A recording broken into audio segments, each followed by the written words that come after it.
राधे कृष्ण राधे कृष्ण राधे कृष्ण राधे कृष्ण राधे कृष्ण राधे कृष्ण जय जय राधे कृष्ण राधे कृष्ण राधे कृष्ण राधे कृष्ण राधे कृष्ण राधे कृष्ण राधे कृष्ण राधे कृष्ण राधे कृष्ण राधे कृष्ण राधे कृष्ण राधे कृष्ण कृष्ण राधे कृष्ण राधे कृष्ण राधे कृष्ण राधे कृष्ण राधे कृष्ण राधे कृष्ण राधे कृष्ण राधे कृष्ण राधे कृष्ण राधे कृष्ण राधे कृष्ण राधे कृष्ण जय जय राधे कृष्ण राधे कृष्ण राधे कृष्ण राधे कृष्ण राधे कृष्ण राधे कृष्ण राधे कृष्ण राधे राधे कृष्ण कृष्ण राधे कृष्ण राधे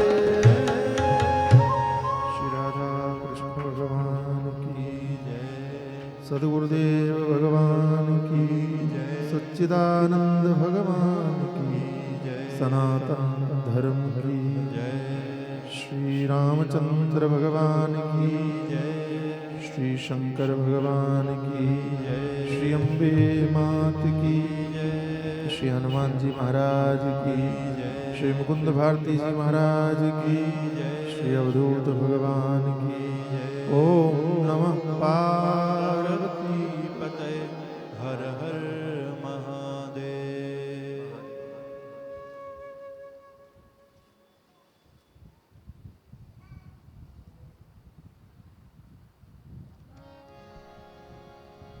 नवधा भगति कहूँ तो ही पाही नवधा भगति कहूँ तो ये पाही नवधा भगत कहूँ तो ही पाही नवधा भगति कहूँ तो ये पाही सावधान सुनो धरु मन माही सावधान सुनु धरो मन माही प्रथम भगति संतन कर संगा प्रथम भगति संतन कर संगा दूसरे रति मम कथा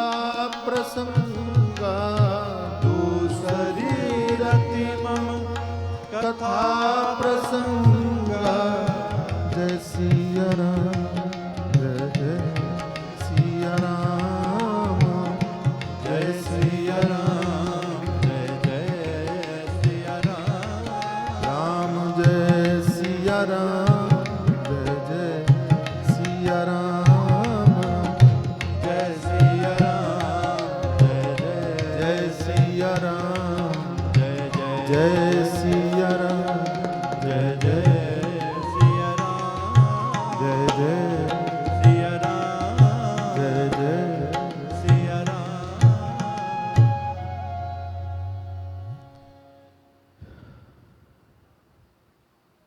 सदगुरु कृपा मंडल के द्वारा आयोजित हम लोग नवदा भक्ति श्रवण कर रहे हैं और आज सदगुरु कृपा मंडल की ओर से ही हमारी सावित्री माता जी के लिए हम लोग यहाँ एकत्रित हुए हैं। पहली बार जब मैं अकोला आया, अच्छा अकोला में किसी को जानता नहीं था और बुआ जी को भी देखा नहीं था, मैंने मिले भी नहीं थे। इन्होंने फोन कर दिया और मैं आ गया। अकोला इतनी सरलता से आएंगे ये हमने भी नहीं सोचा था। अच्छा आप सोचिए जरा कि किसी ने देखा नहीं, आपको मिले नहीं, और आप ऐसी जगह पे चले जाएं, तो गुरुदेव की कृपा थी कि मैं आ गया। लेकिन वो गुरुदेव की ही कृपा थी कि जहां मैं किसी को नहीं जानता तो वहां इतनों को जानने लगा। इतने लोग परिवार बन गए। और पहली बार जब मैं आया था तब इस सत्संग भवन में जिनकी सदैव उपस्थिति और प्रेम, अनुराग, निष्ठा, भावना, समर्पण मुझे दिखाई पड़ा। उनमें 3 लोग हमको याद है अच्छे से। बहुत सारे लोग आते होंगे, रोज आते होंगे। एक तो भरतिया माता जी, और ये हमारी 2 माता है, एक चित्रकूट वाली और ये सावित्री वाली। और उसमें भी पद्माबाई और सावित्री बाई का जो प्रेम था ना, अद्भुत प्रेम था। दोनों की बातें। और माता जी को कितने भजन याद थे भाई। मैंने देखा, मैं किसी भी विषय पे प्रवचन करूं, पूरा हो और उसी विषय पे वो भजन शुरू कर दें। अच्छा, आप देखते हैं ना, मैं भजन गाता हूं तो मैं पहले डायरी खोलता हूं, पढ़ता हूं, देखता हूं, पुस्तक देखता हूं, मुझे याद नहीं रहता। माँ को तो खजाना था, ऐसा लगता था उनको। इतने भजन, इतने भजन, और उतना ही प्रेम, उतना ही अनुराग। मुझे बड़ी प्रसन्नता है, जैसा कि चंदाबाई ने कहा कि ये कार्यक्रम पहले से निश्चित हो गया था, मेरा आने का निर्णय बाद में हुआ। लेकिन मुझे खुशी है, प्रसन्नता है इस बात की कि सावित्री बाई के इस पुण्य अवसर पर, पुण्य स्मृति में मैं यहाँ उपस्थित हूँ। मुझे आनंद की बात है, मेरे लिए आनंद की बात है। जो बहुत निकट लोग हुए हमारे, उनमें से एक परिवार वो है। और चाहे हमारी डॉक्टर साहिबा हो, ये तो, इनसे तो मुझे डर लगता है प्रेम वाला डर लगता है, क्योंकि ये हमेशा कहती हैं कि शरीर को स्वस्थ रखो, और मैं अकेला आता हूँ तो हमेशा ज़्यादा ही बीमार होके आता हूँ। इस बार भी बहुत अच्छा लग रहा है, और ये दोनों बड़े प्यारे लग रहे हैं।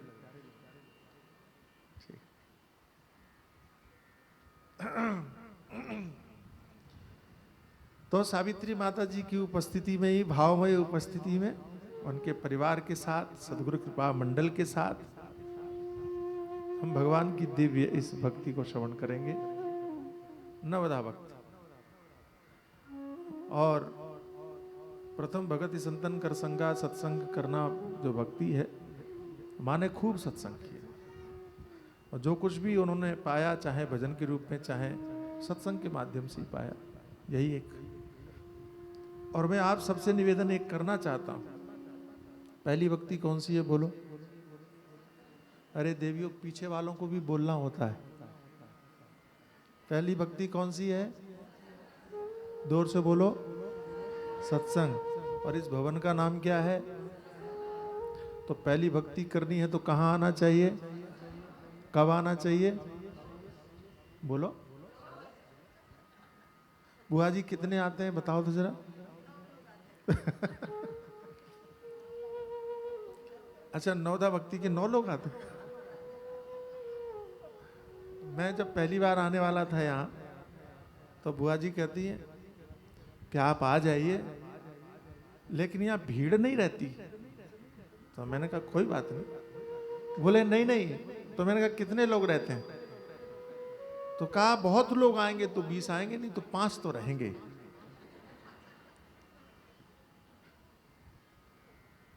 तो मैंने कहा हमारे दादा गुरु आते थे? बोले हाँ। मैंने कहा मैं आऊंगा। अच्छा, ऐसा विचित्र दिन था वो। जिस दिन आया मैं, बारिश बहुत हो रही थी, और मैं जब मंच पर आया मुझे 5 ही लोग मिले लेकिन फिर बहुत प्रेम हुआ। तो पहली भक्ति करनी है सत्संग की, तो ये सत्संग भवन में आप आते रहिए। ये मैं हाथ जोड़ता हूं कि जिन्होंने भी इस संकल्प से इसका निर्माण किया, जिनकी भी भावना थी, स्वामी जी को लेके आए, भरतिया परिवार ने इस सत्संग भवन को बनाया। तो भावना क्या थी? यही थी ना कि सब लोग पहली भक्ति करें। आप आते रहिए, थोड़ी उपस्थिति होती रहे, अधिक नहीं, लेकिन आप संकल्प कर लीजिए कि हमको आना है। एक बात कहूं आपकी सुविधा के लिए, कि आप प्रतिदिन नहीं आ सकते हैं तो कम से कम रविवार या जो अनुकूल। अब रविवार में तुम्हारा बहाना हो जाएगा, बच्चे घर पे रहते हैं, कैसे आऊं? एक तो तुम्हारे बहानों से मैं बड़ा परेशान हूं, हर चीज के बहाने हैं। इसलिए जिस समय पर भी आपको अवसर मिले, कोई भी दिन 7 दिन में छांट लो, संकल्प करके, हाँ ऐसे नहीं, संकल्प करके कि हमें 7 दिन में एक दिन उपस्थित जरूर रहना है। मेरी बात मानोगे? बोलो। आप ऐसा संकल्प कर लो कि 7 दिन में एक दिन सत्संग में मैं जाऊंगी और एक दिन मैं अपनी बहू को भेजूंगी। बजाओ बजाओ, ये संकल्प करो, इस तरह की परंपरा डालो, इस तरह की शुरुआत करनी पड़ेगी। तभी हमारे अंदर में ये संस्कार आएंगे, तभी हम सत्संग की इस पद्धति को बचा पाएंगे। अगर मैं आपसे कह रहा हूं कि मैं कितना भी व्यस्त रहूं, कहीं भी जाऊं, कुछ भी करूं, लेकिन अकोला में जरूर आऊंगा, तो आपको भी वो संकल्प करना पड़ेगा ना।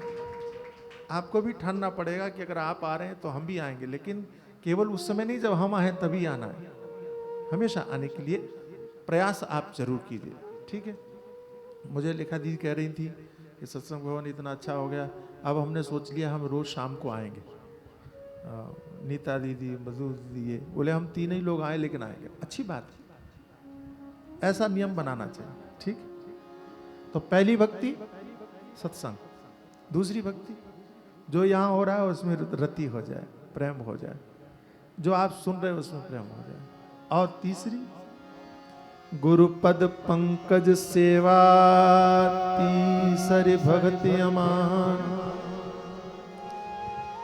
चौथी भगति मम गुण गण करई कपट तजगान। श्री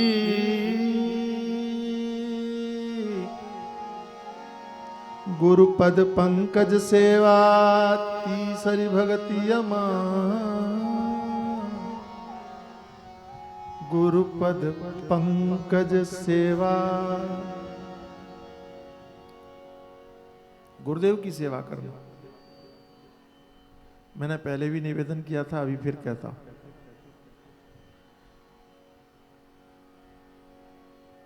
कि भक्ति भगवान की कह रहे हैं, महिमा संतों की बता रहे हैं, क्योंकि मूल में वही है। आज के समय के पाखंडवाद में संतों के प्रति लोगों की श्रद्धा में कमी हो गई, और उसमें दोष संतों का नहीं है, उसमें दोष हमारे स्वार्थ का है। हम ही लोग ऐसे लोगों को बढ़ावा देते हैं, छोटे छोटे स्वार्थों में, छोटे छोटे। और यदि हम लोग ऐसा बढ़ावा न दें तो ऐसे लोग जिनके कारण संतों के प्रति श्रद्धा कम हुई है, ऐसे लोगों को बढ़ावा मिलेगा ही नहीं। और उनकी चर्चा हम इसलिए मजबूरन करते हैं क्योंकि आपके सामने भी ये परिस्थितियां आती होंगी कि लोग कहते होंगे अरे ये सब महात्मा ऐसे ही होते हैं। लेकिन जिन्होंने पुराने समय से संतों को देखा है, संतों की स्थिति को देखा है, अनुभव किया है, यहाँ बड़े बड़े संत आते रहे, चाहे नित्यानंद जी महाराज हो, चाहे अवधूत भगवान हो, चाहे वचन राम जी महाराज हो, बहुत बहुत बड़े, मैं नाम नहीं याद आ पाता, लेकिन इतने बड़े बड़े महान संत, उनकी जीवन शैली को आपने देखा है, उनके जीने के ढंग को आपने देखा है, उनको सनातन धर्म के वेदांत के प्रचार प्रसार में संलग्नता उनकी देखी है, कोई स्वार्थ नहीं था उनका, ऐसे संतों को देखा है। तो जिन्होंने उन संत की महान परंपरा को देखा है, वे कहेंगे कि नहीं नहीं, इन आज के लोगों को देख करके तुम अपने मन की वृत्ति को मत बदलो, वास्तव में सब संत ऐसे नहीं होते, और सच यही है। अच्छा, एक और बात सोचो कि व्यापार में बहुत सारे लोग ठगी करते हैं, धोखा देते हैं, तो क्या सारे व्यापारी ऐसे होते हैं? विवाह में बहुत सारी घटनाएं ऐसी होती, आजकल तो बड़ा तमाशा है, आप तो लोग शादी करने से डरने लग गए। किसी को काट के वो ड्रम में बंद कर दिया, किसी का कहीं कत्ल कर दिया, किसी की कहीं हत्या कर दी, तो क्या सारे विवाह ऐसे ही होते हैं? क्या उन चीजों से डर कर कोई विवाह करना बंद कर देगा? सारे नेता भ्रष्ट होते हैं? नहीं, सारे तो भ्रष्ट नहीं होते, यद्यपि भ्रष्ट बहुत होते हैं। तो हर क्षेत्र में गड़बड़ियां दिखाई पड़ती हैं, हर क्षेत्र में दोष करने वाले, अपराध करने वाले लोग हैं, दोषी लोग हैं, लेकिन इसका अर्थ ये नहीं कि सब ऐसे ही होते हैं।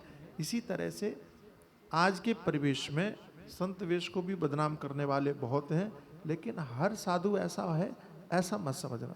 आपको महाराज हमको तो पता नहीं कौन सही है कौन गलत है, हम कैसे विश्वास करें। तो मैं आपको एक बात कहता हूं कि आप निष्ठापूर्वक इस संत वेश का सम्मान कीजिए बिना स्वार्थ के, जिसमें अमान शब्द लिखा है ना, मान रहित होकर और श्रद्धा पूर्वक इस वेश का सम्मान कीजिए।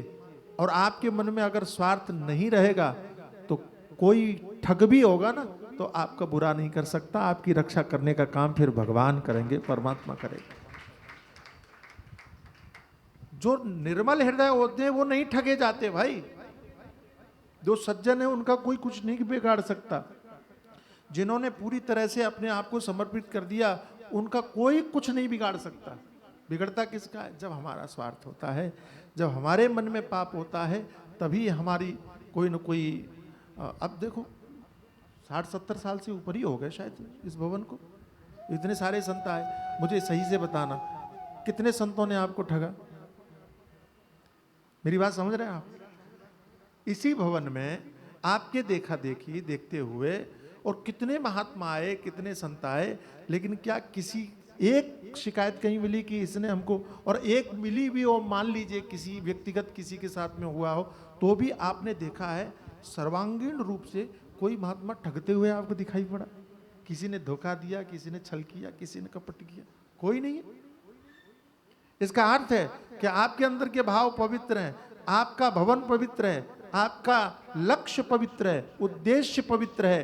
तो अगर आप धर्म से जुड़ते हो, अध्यात्म से जुड़ते हो, तो परमात्मा आपकी भावना की और आपके लक्ष्य की रक्षा करने का काम करता है। यह मुझे विश्वास है, मैंने अच्छी तरह से देखा है। हमें ही गड़बड़ है तो फिर कोई कुछ नहीं कर सकता। इसलिए गुरु की बड़ी महिमा है, संतों की बड़ी महिमा। आप अपने बच्चों के मन में भी ये संस्कार अवश्य दीजिएगा, क्योंकि टीवी देख करके, मोबाइल देख करके संतों के प्रति उनके मन में गलत धारणा हो सकती है, गलत भावना हो सकती है। और मुझे ये कहने में संकोच नहीं है, मैं आपसे निवेदन कर रहा हूं, आपके बच्चों के अंदर में संतों के प्रति प्रेम अगर नहीं है तो इसका दोष आपका है, क्योंकि आपने उनको सचेत नहीं किया, सावधान नहीं किया। और हम तो बड़े विचित्र लोग हैं, हम तो ऐसे विचित्र लोग हैं कि हम तो महात्मा को दिखा के बच्चों को डराने का काम करते हैं। मैं एक ट्रेन में जा रहा था और बच्चा रो रहा था, और रोते हुए बच्चे को चुप करवाने के लिए कहती है चुप हो जाओ नहीं तो बाबा पकड़ ले जाएगा।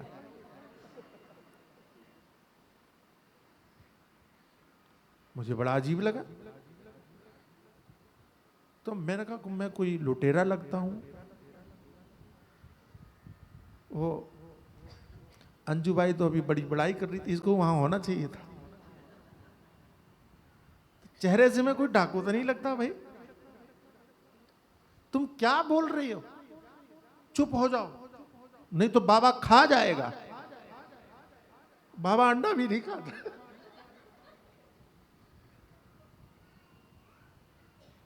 और बच्चे को खा जाएगा। अच्छा आप सोचिए, छोटे से बच्चे के मन में आपने संत वेश के प्रति इतना भाव डरा दिया, उस बच्चे की श्रद्धा कभी संतों में होगी? हम एक तरह से अपराध कर रहे हैं।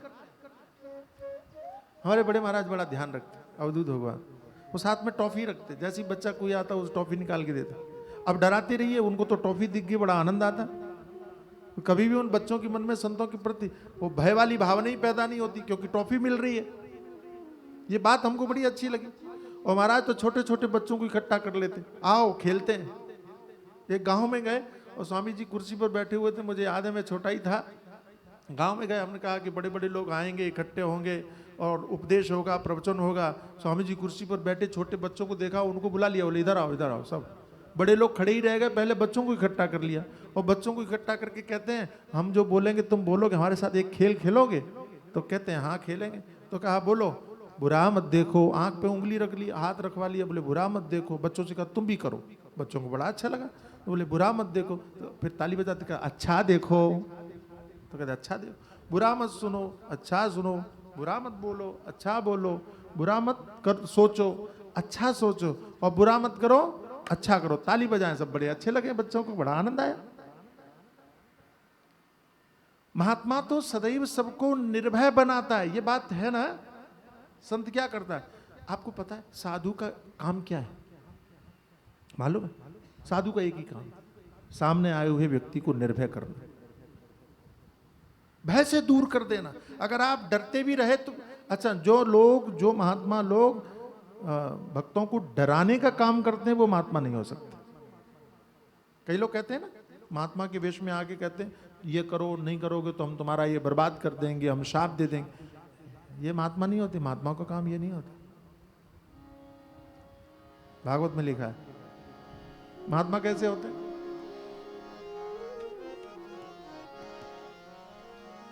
भूतानां देवचरितं दुःखाय च सुखाय च। कई बार सुनाया आप कि सूर्य देवता सुख भी देते हैं और दुख भी देते हैं।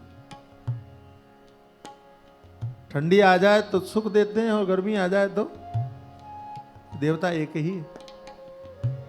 तो ये देवता समय आने पर सुख भी देते हैं और दुख भी देते हैं, लेकिन सुखाय साधुना, ये महात्मा केवल सुख देना जानते हैं, ये कभी दुख देना नहीं जानते।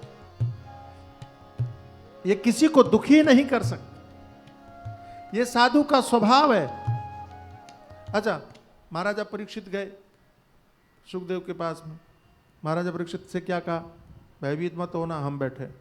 निर्भय कर दिया, अर्जुन को निर्भय कर दिया, देवहूति को निर्भय कर दिया। जहां जहां उपदेश आप देखेंगे सबसे पहला महात्मा काम यही करता है। और आप आज भी देखते होंगे, कोई संत आता है और आप गए अपना दुख जाके बताया, महाराज हम बड़े परेशान हैं। महात्मा क्या बोलते हैं? चिंता नहीं करना, भगवान सब अच्छा करेंगे, भगवान जो करेंगे अच्छा करेंगे, विश्वास रखो, भरोसा रखो। महात्मा डराने का नहीं, निर्भय करने का काम करते।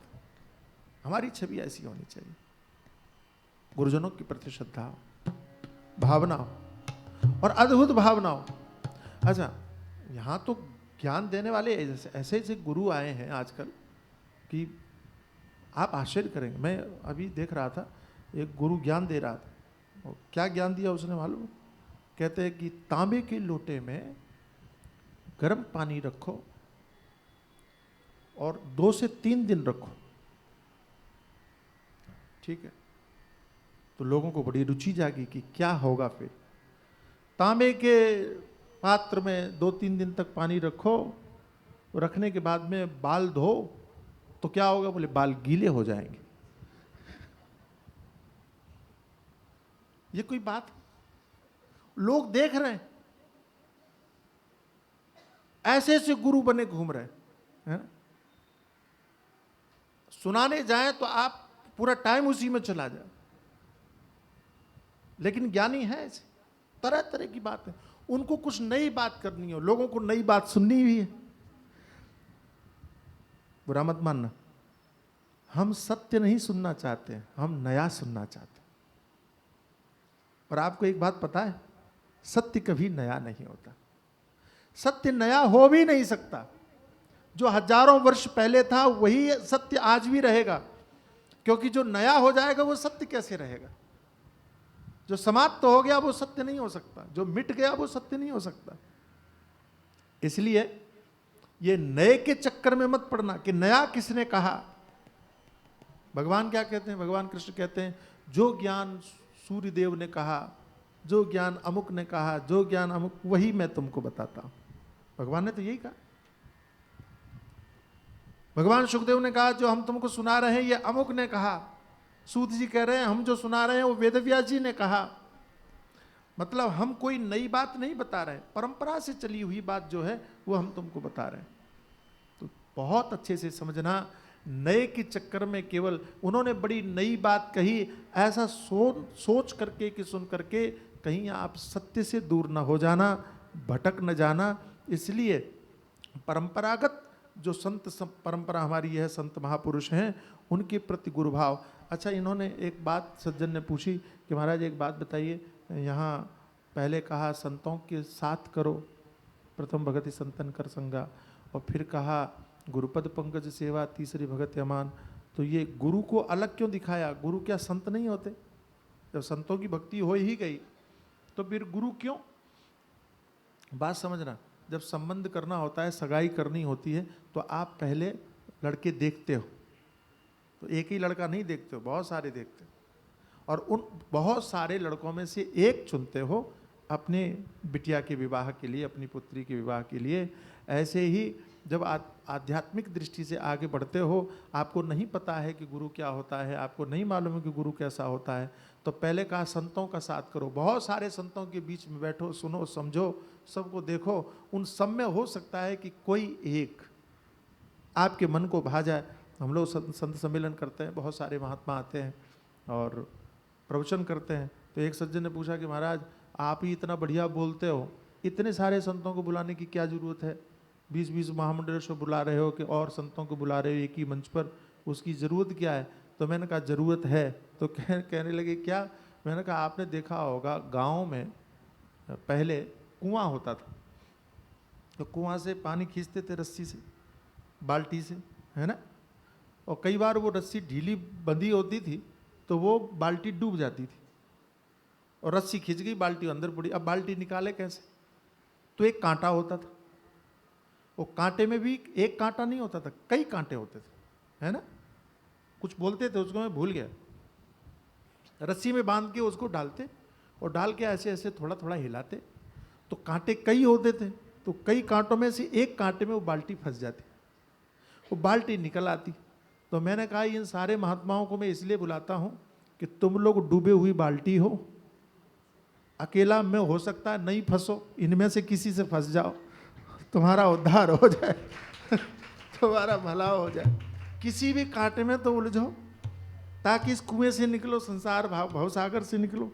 जरूरी नहीं है कि एक हमारा ही सुन करके, हमारा उपदेश सुन करके तुम्हारी श्रद्धा जाग जाए और तुम्हारी भावना हो जाए कि अध्यात्म। सबकी रुचि भिन्न भिन्न होती है, सबकी रुचि अलग अलग होती है। तो मैंने कहा मैं इतनी भीड़ को इसलिए बुलाता हूँ, किसी की तो बात अच्छी लगेगी, कोई तो मन को भाएगा।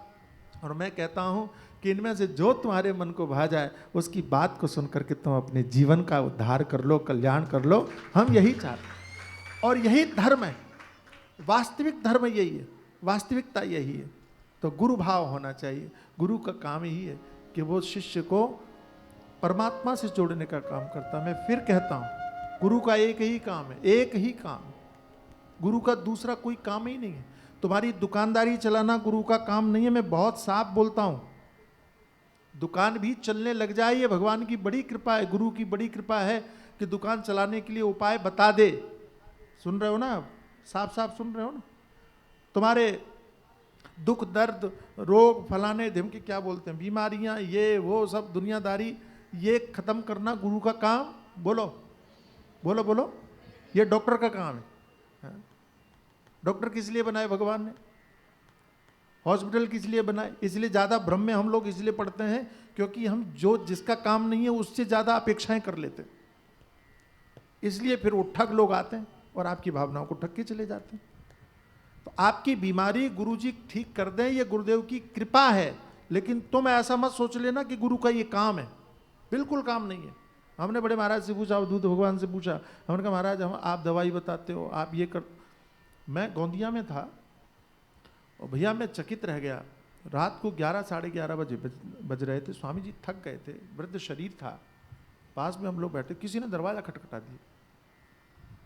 तो मैंने कहा कि हम बता देते हैं कि स्वामी जी विश्राम है। बोले नहीं बेटा, अब आए हैं तो बुला लो।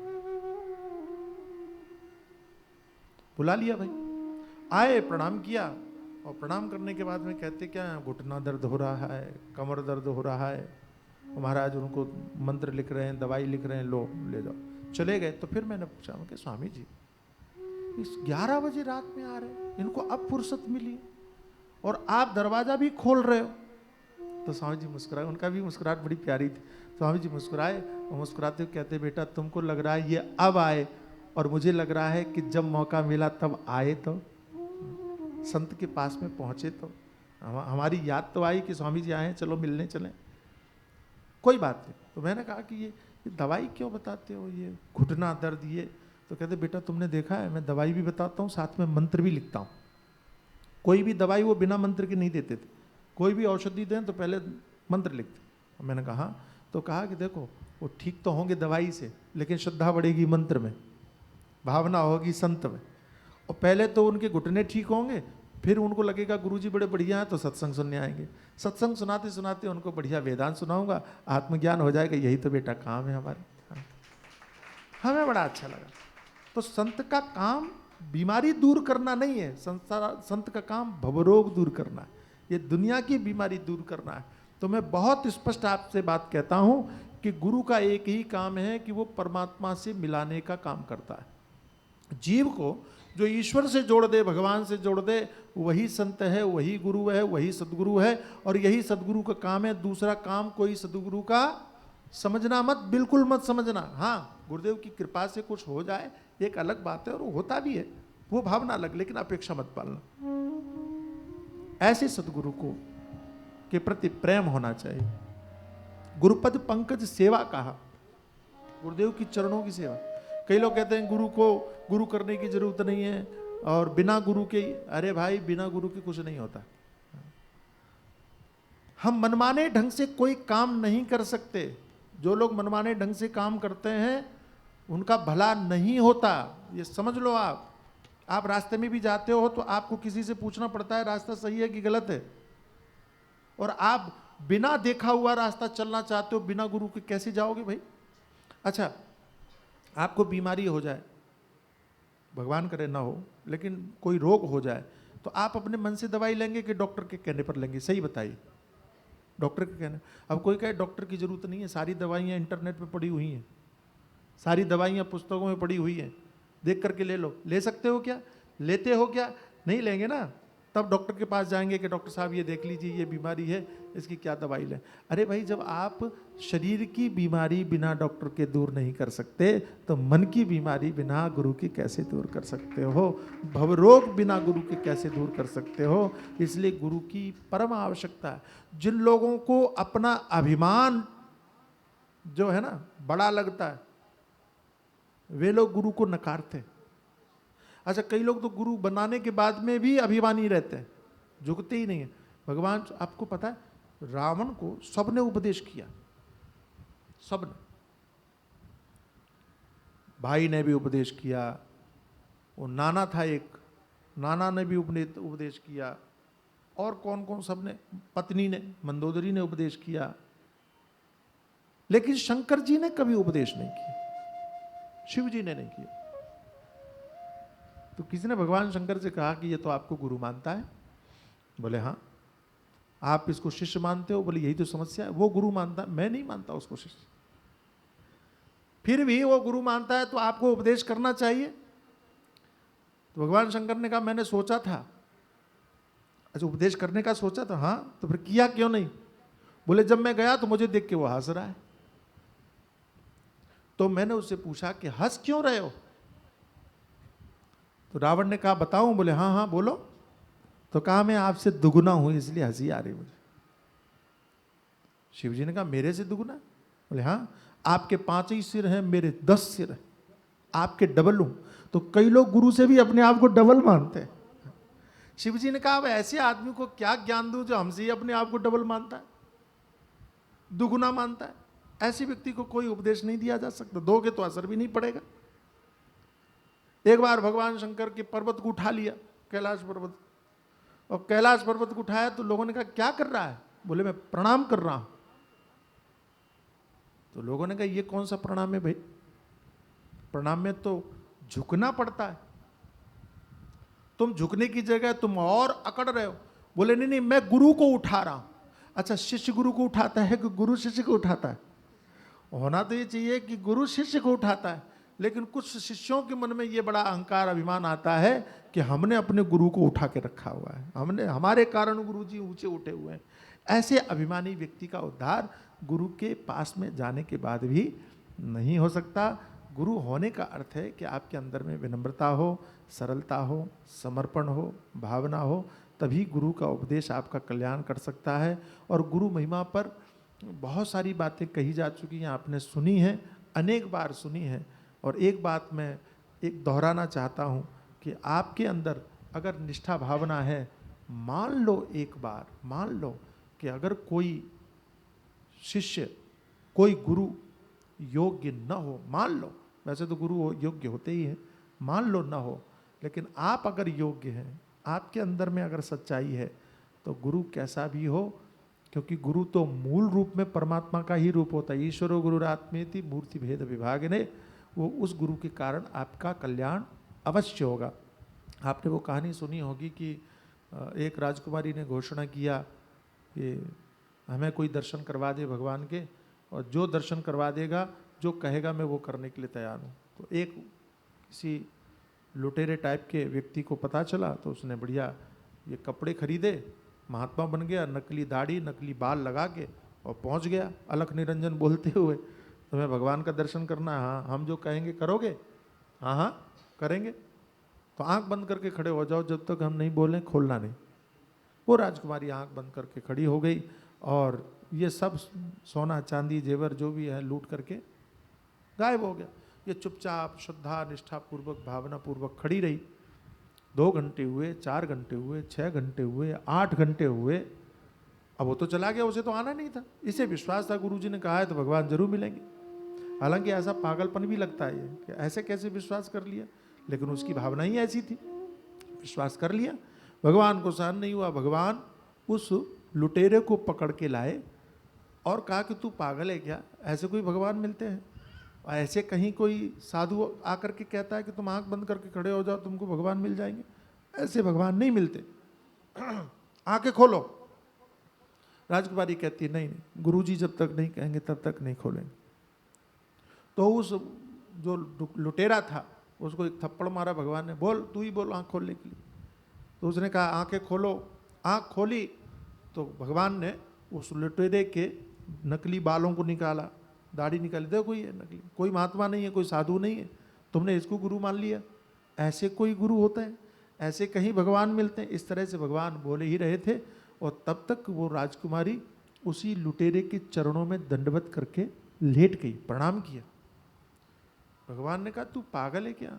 एक तरफ हम कह रहे हैं ये लुटेरा है, देखो ये सारा सामान तुम्हारे लेके गया और मैं बचा के लाया, और तुम इसी लुटेरे को प्रणाम कर रही हो। ये गुरु नहीं है, संत नहीं है, ऐसा वैसा तो भगवान बोल रहे थे। प्रणाम करके ये देवी उठी और राजकुमारी ने भगवान को प्रणाम करते हुए कहा, प्रभु ये दुनिया के लिए लुटेरे होंगे, ये दुनिया के लिए डाकू होंगे, ये दुनिया के लिए कुछ भी हो सकते हैं, लेकिन मेरे लिए तो ये गुरु हैं। भगवान ने कहा क्यों? तो कहती भगवान गुरुदेव का काम क्या है? बोले गुरुदेव का काम है भगवान से मिलाना। तो राजकुमारी ने कहा प्रभु आप अब तक तो आए नहीं थे, आज आपका दर्शन हो रहा है तो इसी लुटेरे के कारण हो रहा है। अगर ये हमारा सामान लूट के नहीं लेके गए होते तो आप काहे आते? इनके कारण आपका दर्शन हो रहा है, हमारे लिए तो यही सबसे बड़े गुरुदेव हैं। और फिर वो कहती है कि हो सकता है सरलता पूर्वक दर्शन करवाने के लिए हमारे गुरुदेव ने ही लूटने की योजना बनाई हो, कि भगवान इतनी जल्दी तो मिलते नहीं हैं, और हम सामान लूट के जाएंगे तो भगवान को दया आ जाएगी और अपने भक्तों के ऊपर कृपा करने के लिए प्रकट हो जाएंगे। हो सकता है हमारे गुरुदेव ने ऐसी ही कोई परीक्षा की लीला रची हो, ये भावना है। लेकिन इस उच्चावस्था को प्राप्त करना सरल काम नहीं है। हमने अपने गुरुदेव से पूछा, महाराज गुरु का मतलब तो हमको खूब पता है कि गुरु कैसा होना चाहिए, गुरु की महिमा हमने खूब जानी है, शिष्य का मतलब क्या होता है? तो गुरुजी ने कहा शिष्य का मतलब होता है जो शेष रह जाए, जिसके अंदर में ना अभिमान हो, ना अहंकार हो, ना फलाना ढिमका दुनियादारी, जो कुछ सब खत्म हो जाए, समर्पित हो जाए। ऐसी योग्यता आने के बाद में फिर आप दिव्य भाव को प्राप्त होते हैं। कल मैंने कहा था चतुराई चौपट करे ज्ञानी गोता खाए, और भोले भाले भगत को नारायण मिल जाए। गांव में एक लड़का था, सुना है आपने, लेकिन सुनिए, इन भावनाओं को सुनकर के, इन कथाओं को सुनकर के ऐसी भावना प्रकट होती है मन के अंदर में कि आपकी जो सच्चाई है वो परमात्मा से आपको जोड़ने का काम करती है, आप कनेक्ट होते हैं। तो भोला भाला भगत, कोई काम नहीं, न माता न पिता, घर पे कोई था नहीं, और वो गांव के सब गाय भैंस को चराने का काम करता। पुराने समय की बात, और एक पंडित जी कहीं निकले यात्रा में, तो साथ में जलपान लेके निकलते थे पुराने लोग, रास्ते में कुछ खाने को तो होता नहीं था, तो नहाए धोए कहीं कुआं के पास में, और वहीं उन्होंने संध्या बंदन किया। संध्या बंदन करके वो नाक बंद कर रहे हैं, आंख बंद कर रहे हैं, प्राणायाम करते प्राणायाम किया, प्राणायाम करने के बाद और फिर उन्होंने जलपान किया, जाने लगे। ये भोला भाला सीधा सा सच्चा आदमी, इसको लगता था दुनिया में जितने लोग हैं सब सही हैं, गलत कोई है ही नहीं। इसने जाके पूछा, पंडित जी आपने जो कुछ भी किया हमको बड़ा अच्छा लगा, लेकिन एक बात समझ में नहीं आई। क्या? ये नाक आंख बंद करने से क्या होता है?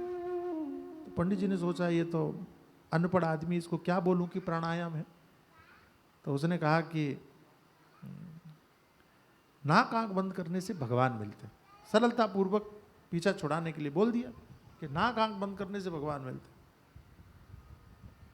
ठीक है पंडित जी। पंडित जी गए, इसने सोचा भगवान के बारे में सुना तो बहुत था, लेकिन इतनी आसानी से मिलते हैं ये नहीं पता था। तो आज देख ही लेते हैं, जब पता चल गया केवल नाक आंख ही तो बंद करना है। तो छलांग लगाई, स्नान कर लिया, गीले कपड़ों में ही बैठ गया और बैठ के नाक बंद किया, आंख बंद की, लेकिन भगवान तो दिखे नहीं। देखो, मन में कपट हो तो हमको सामने वाले में दोष दिखाई पड़ता है, मन पवित्र हो तो हमें अपने में कमियां नजर आती। जब भगवान दिखे नहीं तो उसने सोचा कि पंडित जी तो रोज दर्शन करते हैं, हमको दर्शन नहीं हुए, इसका मतलब है कि गलती हमारी है, भूल हमारी है, लेकिन रास्ता यही है आपसे मिलने का। तो मन में ठान लिया कि अब ये न तो नाक खुलेगी ना आंख खुलेगी, अब जब आप आ जाओगे तभी ये नाक खुलेगी और आंख खुलेगी, न सांस लूंगा ना आंख खोलूंगा।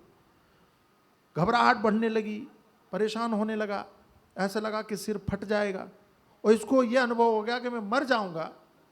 तो इसने कहा कि मरना तो सबको है, मैं देख रहा हूँ गांव में न जाने कितने लोगों को शमशान में पहुंचा के आया हूँ, मुझे भी मरना है, लेकिन आज अगर मैं मर गया तो मुझे दुख नहीं होगा, क्योंकि मैं आपके सामने सीना तान के खड़ा होऊंगा, कहूंगा कि मैं मरा नहीं हूं, आपके कारण मरा हूं, आपके नाम और आपके ध्यान के कारण मरा हूं, इस मृत्यु पर मुझे कोई दुख नहीं होगा, ऐसा ठान के बैठ गया।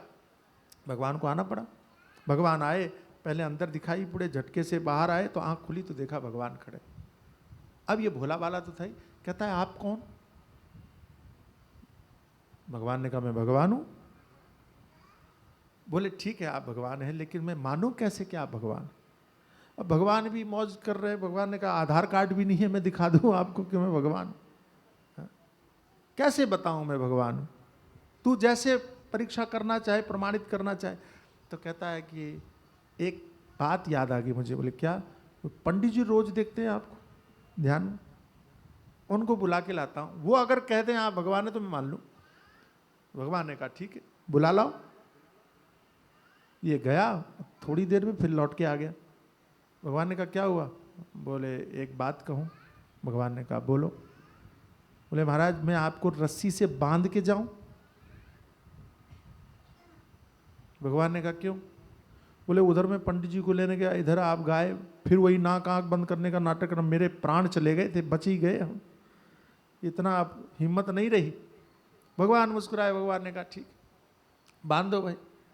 तो गाय भैंस बांधने वाली रस्सी से भगवान को पेड़ में लपेटा, बांध दिया और बांध के गया, दौड़ के पहुंचा, पंडित जी को कहा पंडित जी रुको। पंडित जी ने सोचा इसको क्या हो गया, क्यों दौड़ रहा है? तो उनके मन में ख्याल आया कहीं लूटने उठने का इरादा ना हो, लेकिन फिर भी ये लड़का दौड़ करके पहुंचा। पंडित जी आप तो चले ही जा रहे हो, सुनाई नहीं पड़ रहा है, मेरा आपसे एक निवेदन है। पंडित जी ने कहा बोलो। बोले आपने कहा था कि आंख और नाक बंद करने के बाद में भगवान मिलते हैं। बोले हाँ। तो मैंने आपसे बिना पूछे आपके जाने के बाद में स्नान करके मैंने भी नाक आंख बंद किया था। पंडित जी बोले अरे एक दिन में थोड़ी ही मिलते हैं, उसके लिए तो न जाने कितने वर्षों तक तप करना पड़ता है, साधना करनी पड़ती है। ऐसा बोलते चले जा रहे थे तो वो बोलता है बोले नहीं नहीं। बोले क्या हुआ? बोले वो आ गए। पंडित जी की खोपड़ी खराब, यहाँ जिंदगी गुजर गई नाक आंख बंद करते करते, कभी सपने में भी नहीं दिखे। ये कहता है 5 मिनट में आ गए। अच्छा आ गए तो? बोले समस्या ये है कि मैंने देखा नहीं, कभी जानता नहीं। वो आप रोज देखते हो भगवान है कि नहीं, एक बार आप चल करके बता दें तो मुझे संतोष हो जाए कि मैंने किसी गलत व्यक्ति को नहीं देखा है, भगवान को ही देखा है। पंडित जी ने सोचा कहाँ मूर्ख आदमी के चक्कर में पड़ गए, लेकिन समझ में गए कि ये पीछा छोड़ेगा नहीं। और उनके मन में एक भाव आया कि क्या पता ऐसे भोले वालों को मिल भी जाते, इसके बहाने हमको भी दर्शन हो जाए। इस भाव से वापस आए, लेकिन पंडित जी को दिखा कुछ नहीं। बोले कहाँ है भगवान? कहता है अजीब, आप भी अजीब है। अरे मैंने पेड़ में बांध रखा है, आपको दिख नहीं रहा रस्सी से बांध रखा? अब रस्सी तो लिपटी हुई दिखाई पड़े, भगवान नहीं दिखे। पंडित जी समझ गए ये पागल है, तो बोले हाँ हाँ यही भगवान। पंडित जी को विदा किया, रस्सी खोली, भगवान को प्रणाम किया, प्रभु आपकी तो लोग पूजा करते, आरती करते, भोग लगाते, और मैंने अनजाने में आपके साथ में बड़ा बुरा किया, मुझे क्षमा करना। भगवान ने कहा कोई बात नहीं, मैं बड़ा प्रसन्न हूँ, और जब मैं जहाँ जाता हूँ कुछ दे के आता हूँ, तुम भी कोई वरदान मांगो, लेकिन तुमको विश्वास हो गया मैं भगवान हूँ? बोले हाँ। पक्का? हाँ हाँ। अब एक बात बताऊं रहस्य की? हाँ बोलो। पंडित जी को मैं कभी दिखता नहीं। क्यों? अरे वो ढोंग करते हैं, पाखंड करते हैं, दुनिया को बेवकूफ़ बनाते हैं। ऐसे लोगों से मैं दूर रहता हूँ, ऐसे लोगों को कभी दिखाई नहीं पड़ता। उनको छोड़ो, तुमसे मैं बड़ा प्रसन्न हूँ, बोलो तुम्हें क्या चाहिए? बोले आप एक ही वरदान देते हो, दो नहीं दे सकते? एक मेरे लिए, एक अपने ओर से, एक मेरी ओर से। भगवान ने कहा ठीक है ठीक है, दो वरदान मांगो, क्या चाहिए? बोले पहला वरदान तो यही चाहिए कि आज के बाद में जब भी मैं नाक आंख बंद करूं इतना टाइम मत लगाना, जल्दी आ जा, इतनी देर मत करना, बहुत परेशान होता हूं। भगवान मुस्कुराए, भगवान ने कहा ठीक है ठीक है। दूसरा वरदान? वाह। कहता है प्रभु दूसरा वरदान मुझे ये चाहिए कि आज के बाद में जब पंडित जी आंख नाक बंद करें आप उनको भी दर्शन दे दीजिएगा। वो तो पाखंडी है, वो तो ढोंगी है, वो तो ऐसे हैं। इसने कहा प्रभु वो कैसे भी पाखंडी हो, अगर वो पाखंड उन्होंने मेरे सामने नहीं किया होता तो मैं आप तक नहीं पहुंचता। उनके पाखंड ने ही मुझे आप तक पहुंचाया है, इसलिए आप कृपा करना। और मैंने सुना है कि जब पंडित जी अगले दिन प्राणायाम करने के लिए बैठे, जैसे ही नाक आंख बंद की, भगवान की प्यारी छवि का दर्शन हुआ, पंडित जी रोने लगे। हे प्रभु कौन से पुण्य प्रताप थे कि आज आपका दर्शन हो गया? भगवान ने कहा ज़्यादा भावुक होने की जरूरत नहीं है, तुम्हारे किसी पुण्य प्रताप से दर्शन नहीं हुआ। तो महाराज बोले तुम्हारा वो बेवकूफ़ चेला है, उसके कारण मुझे यहाँ आना पड़ा। हाँ, उसके कारण तुमको दर्शन देना पड़ा। और मैंने ये भी सुना कि एक समय के बाद में इन दोनों मिले, बहुत दिनों के बाद जैसे ही मिले तो उस लड़के ने गुरुजी को देखा, पंडित जी को लंबी दंडवत किया। वो लड़का खड़ा हुआ तो पंडित जी लड़के के चरणों में लेट गए। ये कहता, लड़का कहता आप प्रणाम क्यों कर रहे? पंडित जी भावुक होकर बोले तुमने प्रणाम क्यों किया? बोले आप हमारे गुरु हैं। गुरु क्या करता है? भगवान से मिलाता है। अरे बेटा हमारी वजह से तुमको भगवान मिले तो हमको भी तुम्हारी वजह से भगवान मिले, इसलिए तुम हमारे गुरु। समझ में आई बात? जहाँ निष्ठा हो, समर्पण हो, भावना हो, और सबसे बड़ी बात है सच्चाई हो, वहाँ ऐसे भगवान का दर्शन निश्चित रूप से होता है। और कई लोग कहते हैं कि स्त्रियों को गुरु नहीं बनाना चाहिए, स्त्रियों को दीक्षा नहीं लेनी चाहिए। अरे मूर्खो, पहले रामायण तो पढ़ लो। यहाँ भगवान श्री राम शबरी को ही सुना रहे हैं। शबरी कौन है? स्त्री है कि नहीं है? और उस स्त्री को भगवान ने दर्शन दिया। कौन सी स्त्री को? जिसने मतंग ऋषि से दीक्षा प्राप्त किया। तो भगवान ने ये तो नहीं कहा कि तुमने तो भैया अशास्त्रीय कर्म किया है, कि तुमने तो गुरु बना करके पाप किया है, इसलिए हम तुमको दर्शन नहीं, ऐसा कहा भगवान ने। और उस स्त्री शबरी को ही भगवान नवदा भक्ति सुनाते हुए कहते हैं गुरुपद पंकज सेवा तीसरी भगत अमान। और पद पंकज सेवा का है, चरणों की सेवा करने के लिए कहा है। तो जिनके मन ही कलुषित हैं, जिनके मन में ही पाप है, उन लोगों को आप महत्व मत दीजिएगा, उनकी बातों को मत महत्व दीजिएगा। जिनके भाव पवित्र हैं उन्हीं को महत्व दीजिएगा। ये तीसरी भक्ति है। और चौथी भक्ति है मम गुण गण करे कपट तज गान। मेरे गुणों का जो गान करता है, कीर्तन करता है, संकीर्तन करता है, उसके लिए कहा कि वो चौथी भक्ति है। अगर आप सत्संग नहीं कर पाते हो, अगर आप कथा नहीं सुन पाते हो, अगर आप गुरुजनों की सेवा नहीं कर पाते हो, तो आप कीर्तन कीजिए, संकीर्तन कीजिए। उस संकीर्तन के प्रभाव से आपका कल्याण हो जाएगा। संकीर्तन के माध्यम से ही आप परमात्मा से जुड़ जाएंगे। एक संकीर्तन ही आपको परमात्मा से जोड़ने का काम करेगा।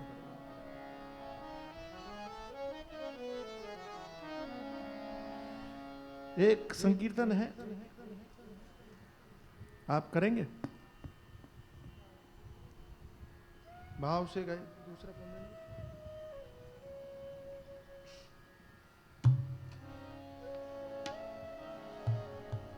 राधे। एक विषय ऐसा था कि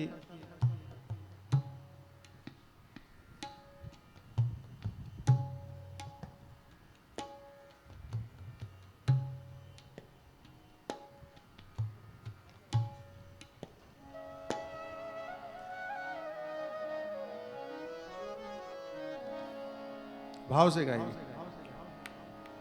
राधे राधे,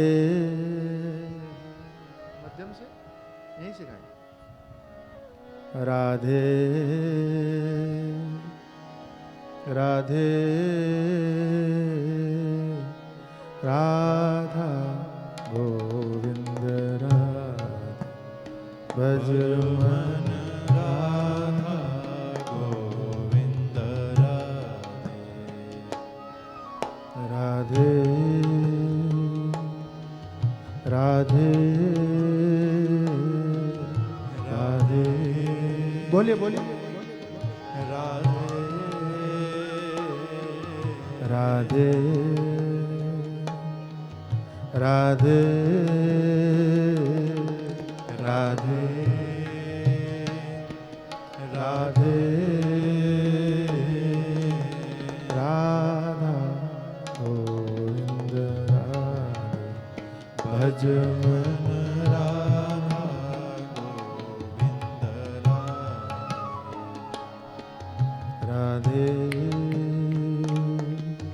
राधे राधे राधे राधा गोविंद भज मन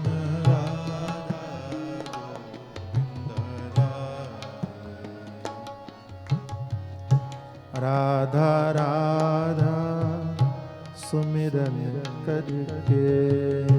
राधा राधा सुमिरन करके। आप बोले कि सब आप गाइए, इसलिए मैं नीचे से गा रहा हूं ताकि आप आसानी से गा सकें। राधा राधा सुमिरन करके। राधा राधा सुमिरन करके। राधा राधा सुमिरन करके।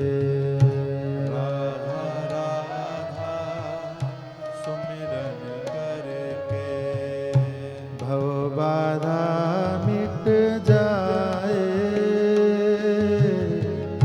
भव बाधा मिट जाए। राधा राधा सुमिरन करके। राधा राधा सुमिरन करके। भव बाधा मिट जाए, भव बाधा मिट जाए। राधे राधे राधे राधे राधे राधे राधे राधे राधा भज मन राधा गोविंद राधे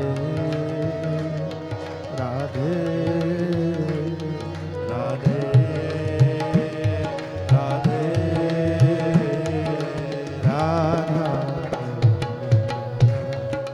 भज मन राधा गोविंद भज मन राधा गोविंद भज मन राधा गोविंद।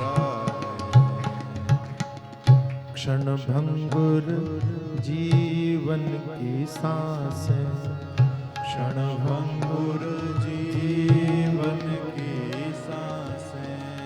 क्षण भंगुर जीवन की सांसें, क्षण भंगुर जीवन की सांसें, इन्हें न बिथा गवाओ,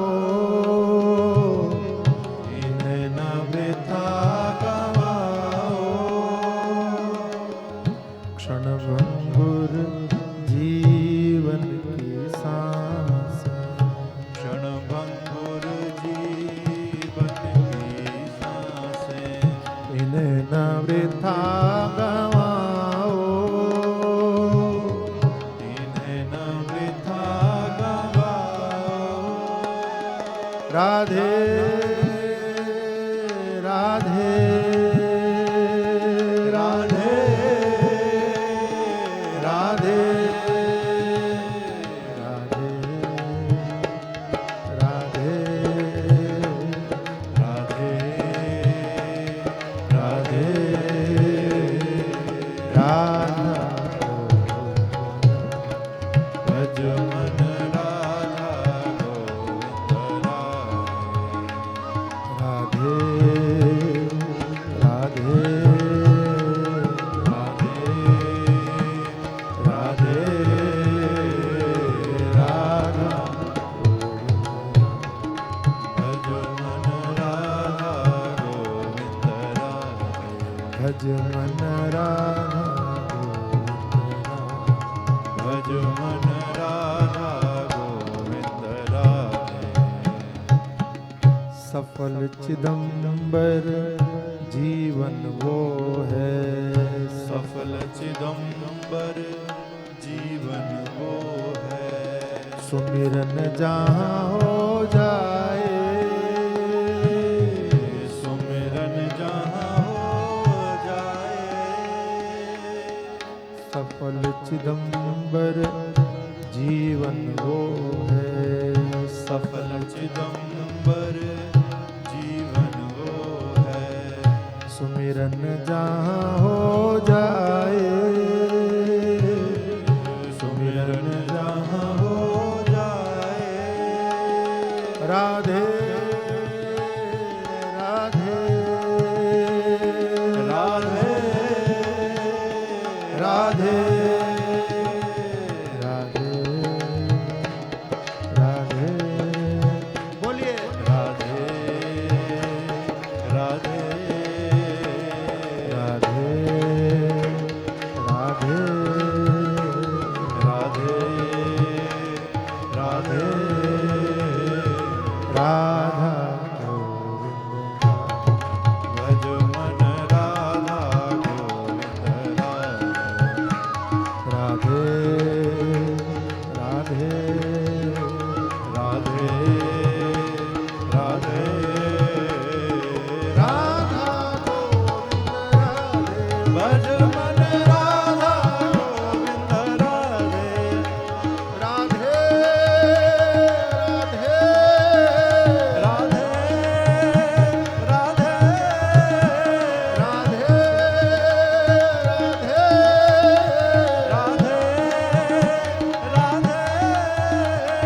राधा गोविंद राधे भज मन राधा गोविंद राधे भज मन राधा गोविंद राधे भज मन राधा गोविंद राधे राधे राधे राधे राधे राधे राधे राधे राधा गोविंद राधे भज मन राधा गोविंद राधे भज मन राधा गोविंद राधे भज मन राधा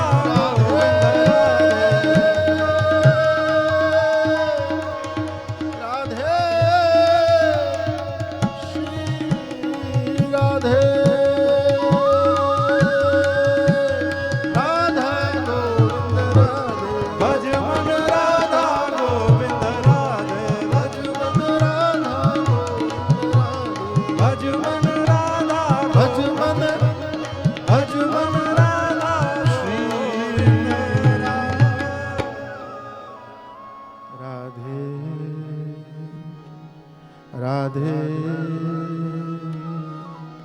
राधे राधे अरे देवियों गाना है आपने बोलना है राधे राधे बोलो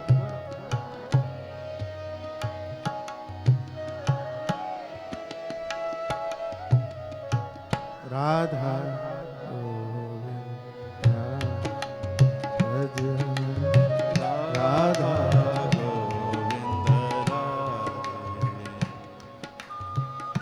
राधा राधा सुमिरन करके बोलो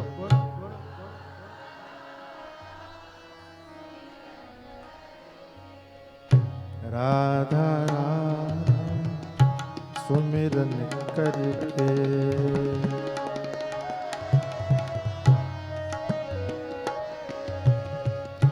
भव बाधा मिट जाए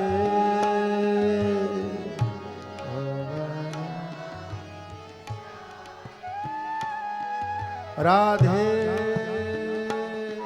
राधे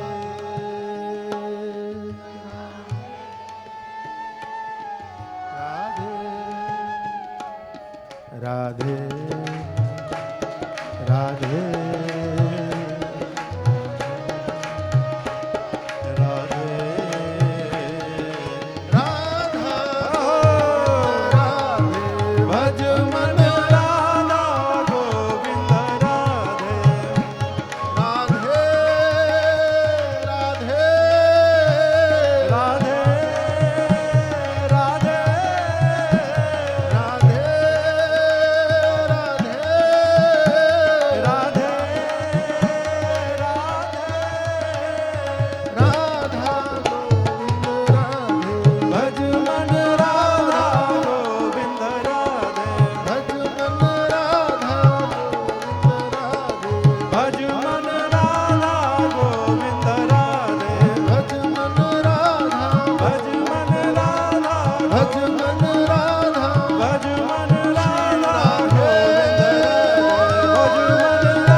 सद्गुरुदेव भगवान की श्रवणम कीर्तनम विष्णो स्मरणम पाद सेवनम अर्चनम वंदनम दास्यम सख्यमा निवेदनम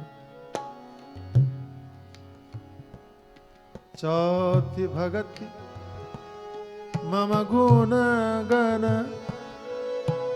करई कपट तजिगा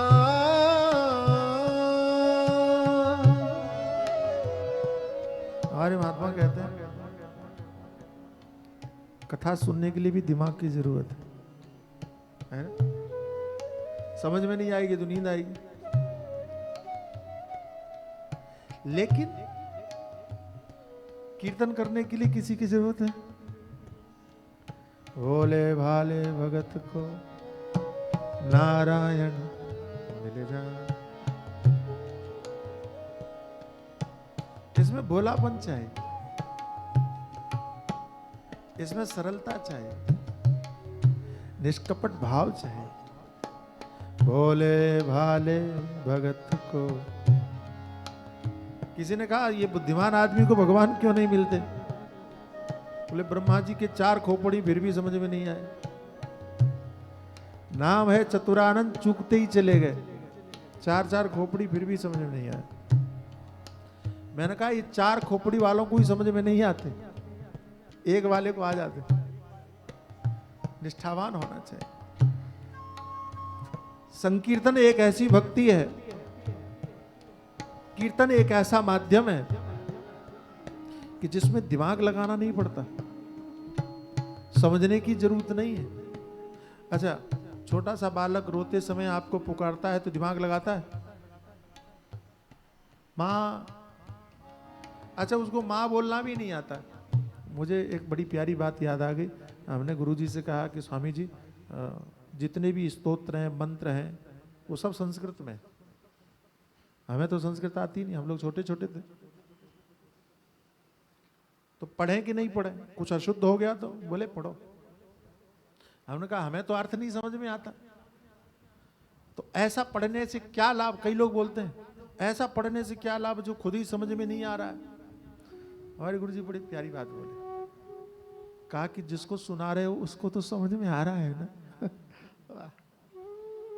तुम्हें नहीं आ रहा है तो अच्छा तुमको समझना है कि सामने वाले को समझना है, ये बताओ क्या लेना देना। अच्छा कई बार आपने देखा होगा कोई एप्लीकेशन लिखनी होती है, अंग्रेजी में लिखनी होती है, तुम्हें अंग्रेजी नहीं आती फिर भी अंग्रेजी में लिखते हो क्योंकि सामने वाले को तो आ रही है ना। क्या लेना देना, हमको समझ में आ रही कि नहीं आ रही। भाव प्रमुख है, आप करो, बेमतलब दिमाग मत लगाओ भाई, खोपड़ी मत लगाओ। यहां तो सरलता ही अच्छी लगती है। यहां जितने आप सहज हो जाएंगे उतने बड़े भगत हो जाएंगे भाई, जितने सरल। एक भगत ने कहा प्रभु आप बड़े प्यारे लगते हो, बड़े सुंदर लगते हो, निहारे तो निहारते ही रहे। किसी ने कहा ज्यादा मत बोलो नजर लग जाएगी। कहता है ठीक है एक बार आ तो जाने तो हम नजर उतार देंगे। आ तो जाओ, तुम आओ तो नजर उतारे हम, तो आओ तो नजर उतारे हम, स्वयं को फेंक दे तेरे पर वार के खुद कोई न्यौछावर कर दे। ये दिमाग वाला नहीं बोल सकता भाई, बोल सकता जो सहज होगा सरल होगा। ये खोपड़ी वाले हमको बड़े खटकते हैं भाई।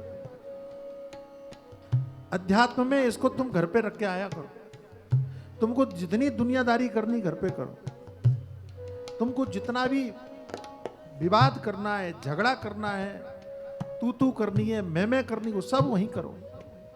जब आप सत्संग में आओ, जब कथा में आओ, संत के पास में आओ, सारी खोपड़ी छोड़ के आओ, केवल हृदय लेके आओ, केवल भाव लेकर के आओ, फिर यहां का आनंद देखो। आप मैं आपको दावे के साथ कह सकता हूं, खोपड़ी घर पे रख के आओगे, भाव लेकर के आओगे, यही आनंद 100 गुना आपको आनंद देगा। अनुभव आनंद भर जाओगे आप। और वो जो आनंद का भराव होगा ना आपके अंदर में, जब घर से यहां से घर में जाओगे ना, घर वाले कहेंगे जरूर कुछ पाके आए हो, कुछ तो मिला है। और मैं कई बार कहता हूं कि आपने भोजन किया है तो चेहरे पर दिखाई पड़ता है, भूखे आदमी का मुंह दिखाई पड़ता है, ये भूखा है। और जिसका पेट भरा है तृप्ति भी उसके चेहरे पर दिखाई पड़ती कि इसका पेट भरा हुआ है, चेहरे पर दिखाई पड़ता है। मैं कई बार कहता हूं जब भोजन का असर आपके चेहरे पर दिखता है तो भजन का असर क्यों नहीं दिखेगा। और भजन का असर नहीं दिख रहा है इसका मतलब है कि तुम्हारा भजन झूठा है। क्योंकि सपने में अगर खा के आए हो तो तुम्हारे चेहरे की भूख नहीं मिटेगी, झूठा खाओगे तो। इसलिए दिमाग नहीं। गुरुजी ने कह दिया कीर्तन करो, करो, झूम जाओ, पूरी तरह से मस्ती के साथ में गाओ, सारी चीजें भूल करके गाओ। भज मन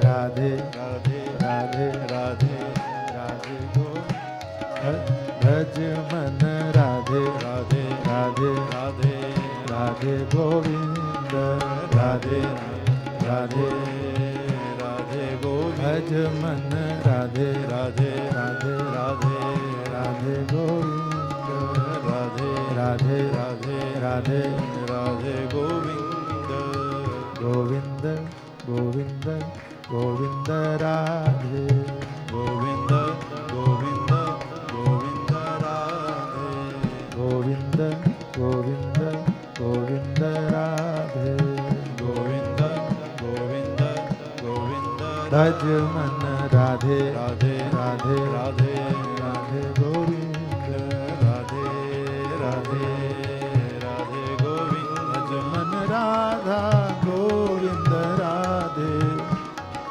राधा गोविंद राधे भज मन राधा गोविंद राधे राधा गोविंद राधे भज मन राधा गोविंद राधे राधा गोविंद राधे भज मन राधा गोविंद राधे राधा गोविंद राधे भज मन राधे राधे राधे राधे राधे गोविंद राधे राधे राधे गोविंद भज मन राधे राधे राधे राधे राधे गोविंद राधे राधे राधे राधे राधे गोविंद गोविंद गोविंद गोविंद राधे गोविंद गोविंद गोविंद राधे गोविंद गोविंद गोविंद राधे गोविंद गोविंद गोविंद भज मन राधे राधे राधे राधे राधे गोविंद राधे राधे राधे राधे राधे भज मन राधे राधे राधे राधे श्री राधे श्री राधे श्री राधे कीर्तन करो। हमारे महात्मा कहते हैं कि तुम्हारा भगवान में मन नहीं लगता हो, भजन में मन नहीं लगता हो, अध्यात्म में मन नहीं, कीर्तन करो। सदगुरु कृपा मंडल बनाया है क्यों? कीर्तन करो। राधा कृपा मंडल बनाया है क्यों? कीर्तन करो। ब्रज मंडल बनाया है क्यों? कीर्तन करो। कीर्तन करो और सामूहिक कीर्तन। भजन गाते हो बहुत अच्छी बात है, करना चाहिए, भजन करना चाहिए। भजन तुम लोग कंपटीशन के लिए गाते हो तो गलत करते हो। हाँ, उसका अच्छा हुआ है, इसका बुरा हुआ है, इसका ऐसा नहीं करना, ठीक है। और आप कोई किसी को मार्क देने के लिए नहीं बैठे हो, समझ में आया? किसने बढ़िया गाया, किसने खराब गाया। मीराबाई कीर्तन करवा रही थी और कीर्तन हो रहा था, तो एक आदमी कुछ अलग तरह से गा रहा था, एक संगीतज्ञ भी बैठे हुए थे। उन्होंने बोर्ड पर लिख दिया कि कृपया राग में गाएं कि ताल में गाएं।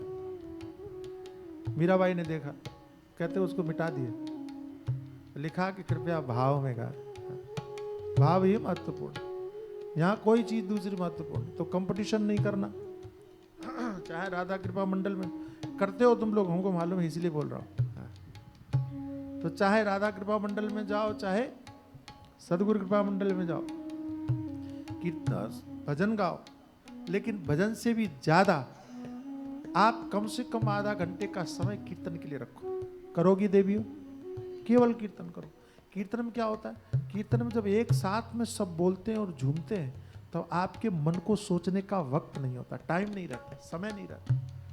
आप वही सुनते हो, देखो कितना बढ़िया कीर्तन का भाव है, वही बोलते हो, वही सुनते हो, वही ताली बजाते हो। तो क्या होता है? तन मन वचन सब एक हो जाता है, उस भाव में खो जाते हो। और आप ये करना शुरू करो, नियम बना लो, आधा घंटा सब मिलकर के कीर्तन करेंगे, झूमते हुए मस्ती के साथ में कीर्तन करेंगे, कुछ नहीं सोचेंगे, केवल कीर्तन करेंगे। अगर आपने ऐसा कर लिया तो फिर 10 बार करने के बाद, 10 बार ऐसा करने के बाद में 11वीं बार आप रोक नहीं पाओगे अपने आप को। आप स्वयं कहोगे कि नहीं भैया कीर्तन ही होना चाहिए, भजन हो गए, बहुत हो गया। कीर्तन का अपना महत्व जरूर करो। कीर्तन में भगवान के नाम का स्मरण करो, बहुत आनंद आएगा, बहुत अच्छा लगेगा। राधे राधे बोलो, राधे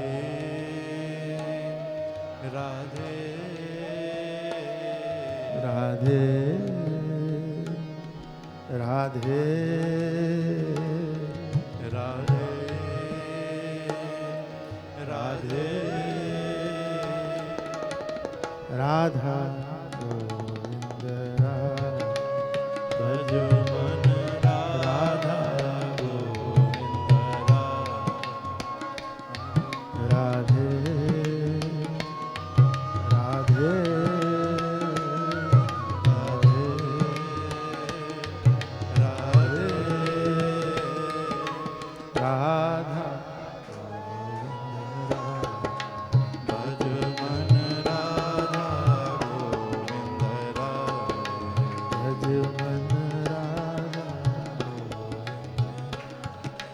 भज मन राधा गोविंद। ये चौथी भक्ति, मस्ती के साथ कीर्तन, कपट तजिगान। बीच में भगवान के और आपके कोई और आना नहीं चाहिए, ना व्यक्ति आए ना समाज आए। हाँ, क्या है, संतन डिंग बैठ बैठ लोक लाज खोई। दुनिया अगर सामने आ गई, भाव नहीं बन पाएगा, ये मैं कह रहा हूं आप। कोई दूसरा विचार आ गया तो भाव नहीं बन पाएगा। और भक्ति तो नाम ही भाव का है। भक्त्या तुष्यति केवलम नच गुणई भक्ति प्रियो माधव। और भगवान को प्रिय भी यही है। भगवान जितना प्रेम भक्ति से करते किसी से नहीं। इसलिए यह भक्ति है कीर्तन करना। आप कीर्तन करो, झूम जाओ मस्ती के साथ। महाराज और क्या कर सकते हैं? देखो, एक रुचि कहीं लग जाए ना, कहीं पर भी, तो फिर आप उसके विस्तार में अपने आप जाने लगते हो। मेरी बात समझ में नहीं आ रही है? किसी भी क्षेत्र में एक रुचि लग जाए, एक आदत लग जाए, तो फिर आप ढूंढते हो कि इसमें और क्या है। जैसे मान लीजिए कि किसी का भजन आपको अच्छा लग गया, तो फिर YouTube में ढूंढते हो उसके और भी भजन होंगे, और भी कुछ गाया होगा, है ना। एक पसंद आया तो फिर आप उसको ढूंढते हो कि शायद कुछ और भी मिल जाए। नवदा भक्ति में एक अगर आपको कहीं पसंद आ गई और उसमें आप डूब गए, तो फिर दूसरी भी ढूंढने लगते हो। और क्या है, और खोजें इसमें, और क्या किया जा सकता है, और कैसे भगवान के लिए हम और अच्छा कर सकते हैं। तब कहा, मंत्र जाप मम दृढ़ विश्वास, मंत्र जाप मम दृढ़ विश्वास, मंत्र जाप मम दृढ़ विश्वास, मंत्र जाप मम दृढ़ विश्वास, पंचम भजन सो वेद प्रकाश, पंचम भजन सो वेद प्रकाश। राधे राधे राधे राधे राधा गोविंद भज राधा गोविंद राधे राधे राधे राधे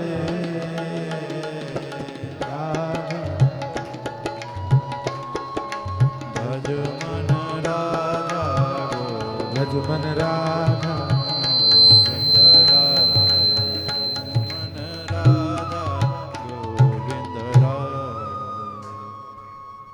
पंचम भक्ति अकेले की। अभी तक जितनी भक्तियां थी ना, कहीं गुरु साथ में, कहीं संत साथ में, कहीं कथा सुनने भी जाओगे तो लोग साथ में, कीर्तन करोगे तो समूह। ये भक्ति आपकी अकेले की। कई लोगों को एकांत पसंद, अकेले रहना पसंद। तब क्या करें? अकेले तो कीर्तन नहीं होता। संकीर्तन का मतलब ही है समूह के साथ, सबके साथ। हालांकि ये काम आप अकेले भी कर सकते हो, संकीर्तन भी अकेले कर सकते हो। बोले महाराज अकेले कैसे करें? तो सारी इंद्रियों को मिला के करो, संकीर्तन हो जाएगा। सबके साथ ही तो करना है। लेकिन अकेले क्या करना है? तो कहा मंत्र जप करो, मंत्र जप करो। मंत्र जाप मम दृढ़ विश्वासा, विश्वास के साथ। कई बार कहते लोग मंत्र से कुछ नहीं होता। अरे नहीं नहीं, गुरुदेव के वचनों में विश्वास रखना है कि मंत्र से सब कुछ होता है। मंत्र ही है जो सब कुछ करता है। उपनिषद कहते हैं, वेद कहते हैं, जपात सिद्धिर जपात सिद्धिर जपात सिद्धिर पुनः पुनः।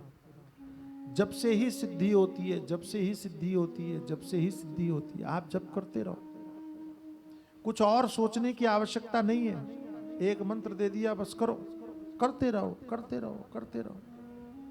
लेकिन हम लोग कहते हैं हम मंत्र करें, कब तक करें? पहला बड़ी विचित्र बात यह है कि कोई भी मंत्र बताओ, उपाय बताओ, कुछ भी बताओ, तो सबसे पहले हम समय सीमा पूछते हैं, ये कब तक करना है? अरे कोई डॉक्टर की दवाई थोड़ी है कि कब तक करना है। और डॉक्टर भी तो यही कहेगा कि जब तक ठीक ना हो जाओ तब तक खाते रहो, है ना। और एक बात बताएं, डॉक्टर तो दवा भी बदल दे, यहां बदलने वाला कुछ नहीं है। यहां औषधि वही है। आयुर्वेद में जल्दी दवा नहीं बदलते। उन्होंने एक दवा दे दी, आपको वही खाना है, नहीं समझ में आ रही तो भी खाते रहो। हमारे एक महात्मा थे, वो कहते थे महाराज एक आदमी को जॉन्डिस हो गया, पीलिया। आयुर्वेद में पीलिया की दवाई है मिश्री, तो कहा मिश्री खाओ। बोले महाराज ये तो कड़वी लग रही है।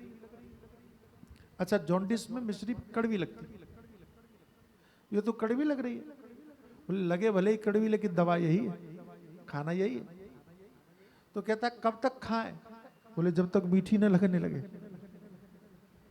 यही समाधान, क्योंकि मिश्री मीठी लगने लगे इसका मतलब तुम्हारा रोग दूर हो गया, बीमारी तुम्हारी दूर हो गई।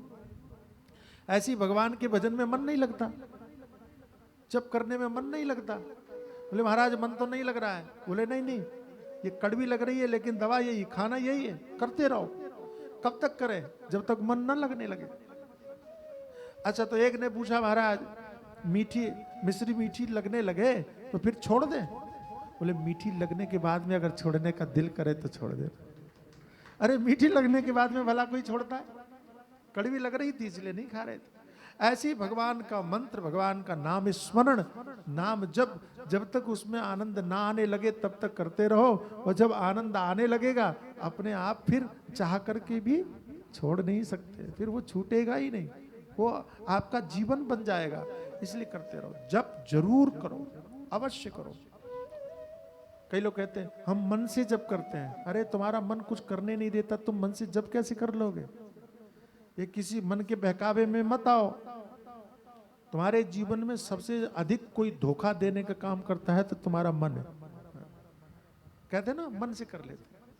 और मैं फिर कहता हूं कि जो ये कहे कि हम मन से जप कर लेते हैं, उनसे कहो कि भोजन भी मन से कर लो। फिर सारी दुनियादारी मन से कर लो। तब कहते भोजन थोड़ी मन से होता है, तो भजन मन से कैसे हो जाता है? यद्यपि भजन, मन का भजन बड़ा सुंदर है, उसका बड़ा महत्व है, लेकिन फिर भी मैं आपसे निवेदन करता हूं कि जब आप नियमित रूप से जरूर करो, उसकी संख्या निर्धारित करो। चाहे 1 माला करो, चाहे 2 माला करो, जितना आपके पास समय है उतना निर्धारित करके करो कि हमें इतना जरूर करना है। आप उन बहकावे में मत पड़ना कि हम तो गिनते नहीं, हम तो बिना गिने करते हैं। शास्त्र कहते हैं बिना गिने जो जप करते हैं उनका जप भूत प्रेत लेके चले जाते हैं। बिना गिने जो जप करते हैं उस जप का बड़ा गड़बड़ मैं बोलूंगा नहीं, जो मैं लिखा दूंगा, अगर आप जानना चाहते हो तो मैं दिखा दूं। इसलिए बहकाने वाले जितने नई बात बताने का जो शौक रखते हैं और शौक पालते हैं, वही लोग कहते हैं कि जप करने की जरूरत नहीं है, गिनने की जरूरत नहीं है, माला रखने की जरूरत नहीं है। नहीं, हम आपको शास्त्र की बात कहते हैं, पर ये महात्मा मूर्ख थोड़े ही थे जो आपको माला पकड़ा के गए, जो गिनती बता के गए। हमारे महाराज पहले पत्र लिखते थे सबको, अवधूत भगवान कहते बेटा 10 इंद्रियां हैं, 1 मन है, सबके लिए 1-1 माला कर लो, 11 माला जब कर लिया करो। ऐसे समझा समझा के बोलते थे, तुम्हारी इंद्रियों के लिए भी, तुम्हारे मन के लिए भी। फिर तो हमारे महाराज कहते कि अगर आपके पास टाइम अधिक है, वो बड़े बूढ़े लोगों के पास समय होता ही है, घर में कोई ज्यादा काम नहीं, तुम लोगों ने काम ज्यादा ही उलझा लिए बेमतलब, तो थोड़ा काम, जो जितने काम तुमने उलझा रखे हैं उन कामों में से मोबाइल वाला काम थोड़ा कम करो और उसमें माला वाला काम बढ़ाओ। मोबाइल से माला की ओर यात्रा शुरू करो, ठीक है? तो उसमें करना क्या है? तो महाराज कहते हैं कि घर में जितने सदस्य हैं, सब सदस्यों के लिए अगर बड़े बूढ़े लोग 1-1 माला कर लें तो घर स्वर्ग बन जाए, बड़ा आनंद आ जाए। अरे आपको ज्यादा काम नहीं है, है काम तो पहले होते थे भाई, सारा काम घर पे ही करना होता था, सारी चीजें घर पे बनानी होती थी, तो पापड़ भी घर पे ही बनाते थे। अब तो पापड़ वाले मिल जाते हैं हमको बने बनाए, आपको तो कुछ करने की जरूरत नहीं। बहुत सारे काम घर पे ही होते थे सारे के सारे, फिर भी माताएं सत्संग के लिए टाइम निकाल लेती थी, भजन के लिए समय निकाल लेती थी। और अब घर में कोई काम नहीं। काम है क्या बोलो, अरे बोलो ना, है? अच्छा एक काम करो, लिख करके हमको देना कि क्या क्या करते हो, मुझे समझ में तो आए काम करते क्या हुआ, पता चले। एक बार बता देना मुझे, लिख के देना क्या क्या काम है आपके, वो देखूंगा। और पहले लिखना खुद, लिखने के बाद में खुद पढ़ना कि देने लायक है कि नहीं, उसके बाद में देना। 24 घंटे में कितना काम करते हो एक बार मुझे बताइए। अगर आप वास्तव में बहुत 24 घंटे बिजी रहते हो, मैं आपका फोटो सहित पेपर में छपवाऊंगा, ये माता जी बड़ी बिजी रहती है। क्यों अपने आप को धोखा देते हो भाई? इसलिए अच्छा इतने बिजी रहते हो तुम मोबाइल में, और रील देखने का टाइम कैसा मिल जाता? ये दुनियादारी करने का टाइम कैसे मिल जाता? इसलिए मोबाइल से शिफ्ट हो जाओ। कहां? हाँ जी, मोबाइल तुम्हारा भला नहीं करेगा, लेकिन माला सबका भला करेगी, घर में भी सबका भला करेगी। इसलिए देवियों माला जरूर जप करो, और जिनके घर में बहुएं आ गई हैं उनको तो जप ज्यादा ही करना चाहिए, और जिनके घर में बहू की भी बहू आ गई है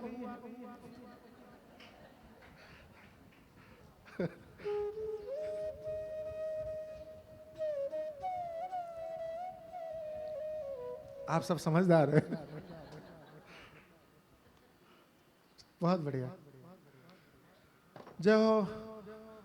तो आज हमारी सावित्री बाई को हम याद करते हैं, फिर से याद करते हैं, और आप सब एक बार उनके लिए जोरदार तालियां बजा दीजिए। हमारी बाई बहुत अच्छी थी, आध्यात्मिक भजन पूजन में रत रहने वाली, सत्संग करने वाली। उन बाई को बहुत बहुत शुभकामनाएं हम तो इस भाव से देते हैं कि देवी आप शरीर छोड़ करके गई तो कहीं नहीं गई होंगी, हमें पता है आप कहाँ गई होंगी, और जहाँ है वहीं से देखिए कि आपके लिए इतने सारे लोग बैठ करके कीर्तन कर रहे हैं, भजन कर रहे हैं। खूब मंगल हो, खूब आनंद हो, कल्याण हो। और एक भजन गाएंगे, थोड़ा सा कीर्तन करके हम आरती करेंगे ना, तो भजन गाएं। और ये कहती है ना हमारा सिग्नेचर साइन वाला जो है वही होना चाहिए उस 5 तो पहले ये वाला गा दे। कौन सा वाला? दूसरा एक हमारी अनीता जी को बहुत अच्छा भजन लगता है, इन्होंने कहा था मुझे भेज देना, लेकिन मैं भेज नहीं पाया। मैं भेजूंगा कभी, या एक दिन यहीं गा के रिकॉर्ड करूँगी, इनको जरूर भेजना। हाँ? अब मुझे मालूम है तो अभी तो ये गा लेते हैं पहले, आज वाला है ना, मस्ती के साथ गाइए, ये मस्ती वाला भजन है।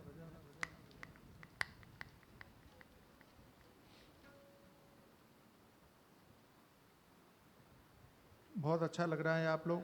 2 दिन शेष हैं, 5 तो हो ही गई, अब 4 ही रह गई, कर लेंगे, 2 दिन में कर लेंगे। तो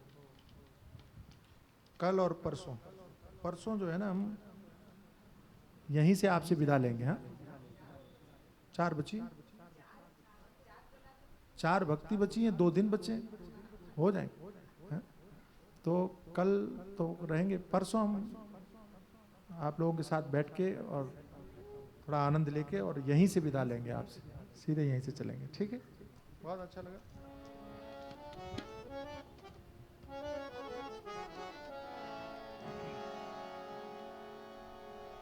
हम तो हमारी मस्ती में झूमते चले हैं, आदाब कर लिया है जो राह में मिले। हम तो हमारी मस्ती झूमते चले, हम तो हमारी मस्ती में झूमते चले हैं, आदाब कर लिया है जो राह में मिले हैं।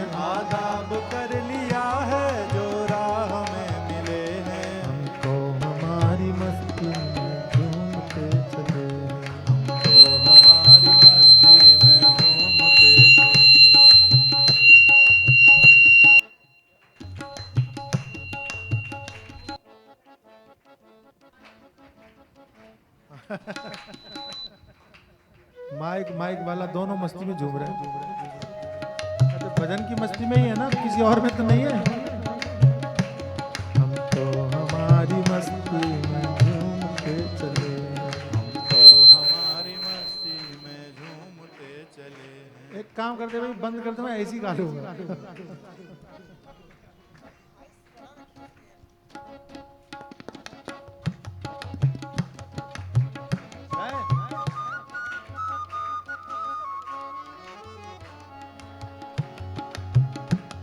आएगा जैसा मौका खाएंगे हम धोखा, आएगा जैसा मौका खाएंगे हम न धोखा, आएगा जैसा मौका खाएंगे हम न धोखा, आएगा जैसा मौका खाएंगे हम न धोखा, आएगा जैसा मौका खाएंगे हम न धोखा, आएगा जैसा मौका खाएंगे हम न धोखा। पाया है ज्ञान हमने गुरुदेव से अनोखा, पाया है ज्ञान हमने गुरुदेव से अनोखा, पाया है ज्ञान हमने गुरुदेव से अनोखा, पाया है ज्ञान हमने गुरुदेव से अनोखा। जो डूबते हैं डूबे,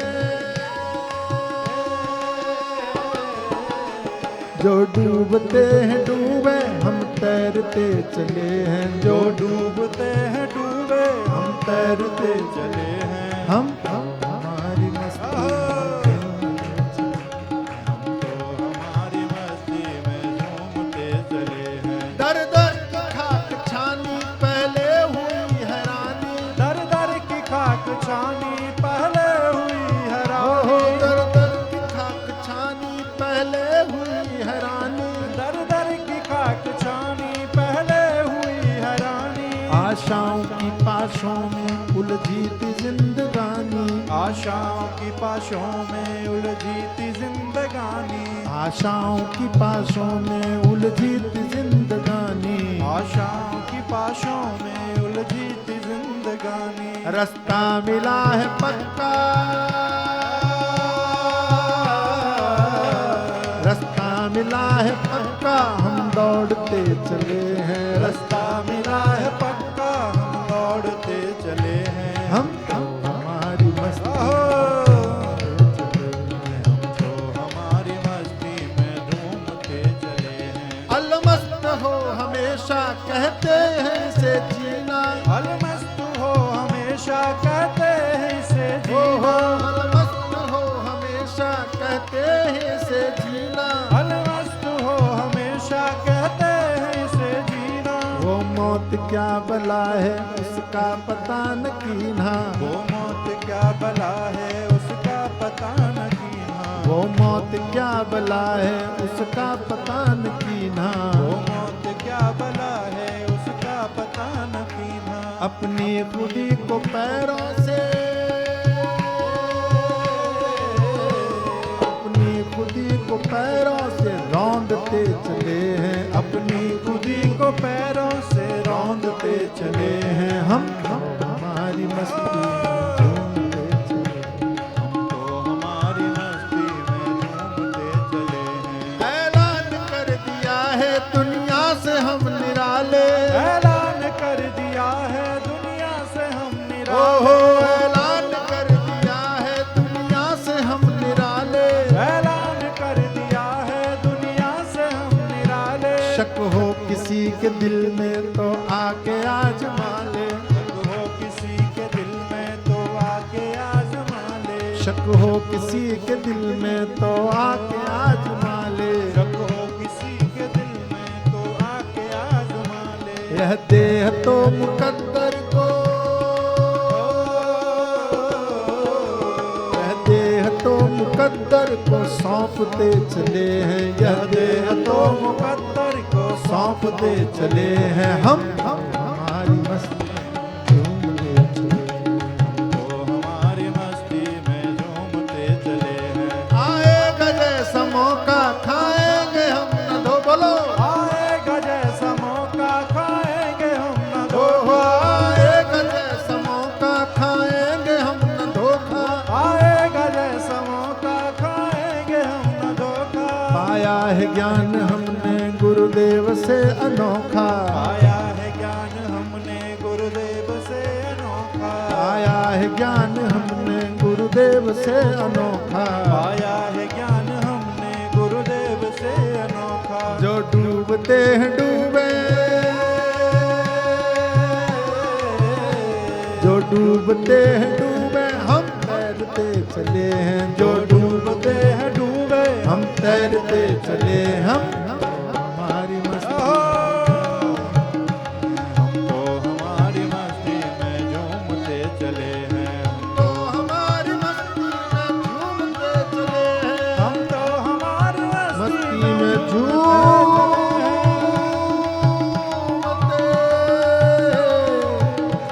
चले हैं। जाओ जाओ जाओ जाओ। राधे गोविंद बोलो, राधे गोविंद बोलो, बोलो बोलो, राधे गोविंद बोलो, राधे गोविंद बोलो, राधे गोविंद बोलो, राधे गोविंद बोलो, राधे गोविंद बोलो, राधे गोविंद बोलो,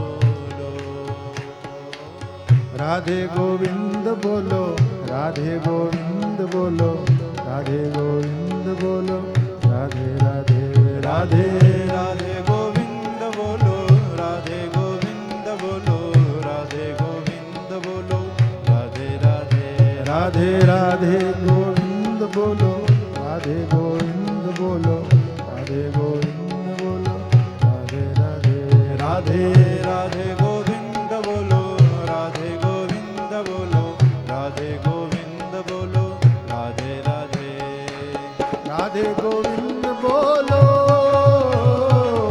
राधे गोविंद बोलो, बोलो बोलो, राधे गोविंद बोलो, राधे गोविंद बोलो, राधे गोविंद बोलो, राधे गोविंद बोलो, बोलो, राधे गोविंद बोलो, राधे गोविंद बोलो, बोलो बोलो, राधे गोविंद बोलो, राधे गोविंद बोलो, राधे गोविंद बोलो, राधे गोविंद बोलो, राधे गोविंद बोलो, राधे गोविंद बोलो। श्री राधा कृष्ण भगवान सर्वे भवन्तु सुखिनः, सर्वे सन्तु निरामया, सर्वे भद्राणि पश्यन्तु, मा कश्चित् दुःखभाग् भवेत्। सभी सुखी होवें सदा, होवें सभी निरोग, सबका ही कल्याण हो, किसी को नहीं दुख हो। ओम पूर्णमदः पूर्णमिदं पूर्णात् पूर्णमुदच्यते पूर्णस्य पूर्णमादाय पूर्णमेवावशिष्यते। ओम शांति शांति शांति शांति। सद्गुरुदेव भगवान की जय, सच्चिदानंद भगवान की जय, सनातन धर्म की जय। नमः पार्वती पतये हर हर महा